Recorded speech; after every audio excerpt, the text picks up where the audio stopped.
ফিলিস্তিনের স্বাধীনতাকামী সশস্ত্র গোষ্ঠী হামাসকে ঠেকানোর ব্যর্থতার দায় নিয়ে পদত্যাগ করেছেন ইসরায়েলের সামরিক বাহিনীর প্রধান লেফটেন্যান্ট জেনারেল হেরজি হালেভি। ২১ জানুয়ারি তিনি পদত্যাগের ঘোষণা দেন। ২০২৩ সালের ৭ অক্টোবর ইসরায়েলে হামাসের হামলা ঠেকাতে না পারার ব্যর্থতা নিজের কাঁধে তুলে নিয়ে পদত্যাগের ঘোষণা দেন হালেভি।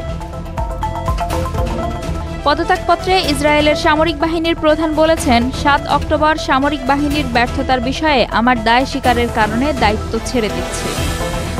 হালেভি বলেন, সামরিক বাহিনীর উল্লেখযোগ্য সাফল্যের সময় তিনি দায়িত্ব ছাড়ছেন, যদিও যুদ্ধে ইসরায়েলের সব লক্ষ্য অর্জিত হয়নি বলে তিনি স্বীকার করেছেন।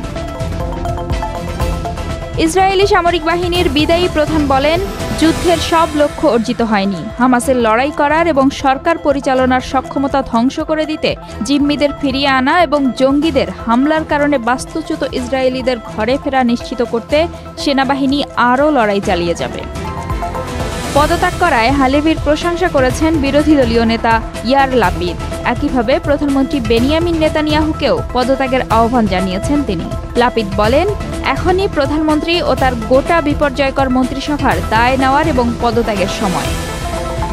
ইসরায়েলের সামরিক বাহিনীর সাউদার্ন কমান্ডের প্রধান মেজর জেনারেল ইয়ারন ফিনকেলম্যানও পদত্যাগ করেছেন।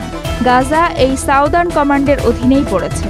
এমন সময় ইসরায়েলের সামরিক বাহিনীর শীর্ষস্থানীয় ২ কর্মকর্তা পদত্যাগ করলেন, যখন গাজায় ১৫ মাস ধরে চলা যুদ্ধ গত ১৯ জানুয়ারি যুদ্ধবিরতির মাধ্যমে বন্ধ হয়েছে। এর আগে গাজায় যুদ্ধবিরতি চুক্তির বিরোধিতা করে ইসরায়েলের কট্টর ডানপন্থী জাতীয় নিরাপত্তা বিষয়ক মন্ত্রী ইতামার বেন-গাভির পদত্যাগ করেছিলেন।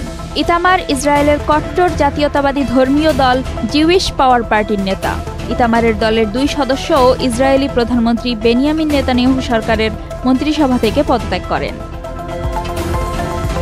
২০২৩ সালের ৭ অক্টোবর হামাসের নেতৃত্বে কয়েক হাজার ফিলিস্তিনি যোদ্ধা গাজা থেকে ইসরায়েলের দক্ষিণাঞ্চলে ঢুকে হামলা চালায়। এতে ১,২১০ জন নিহত হন। গাজায় বন্দী করে নিয়ে আসা হয় ২৫১ জনকে। ওই দিন থেকেই গাজায় নির্বিচারে হামলা শুরু করে ইসরায়েল। ইসরায়েলের হামলায় এ পর্যন্ত গাজায় নিহত মানুষের সংখ্যা ৪৭,০০০-এর মতো, যার অধিকাংশই নারী ও শিশু।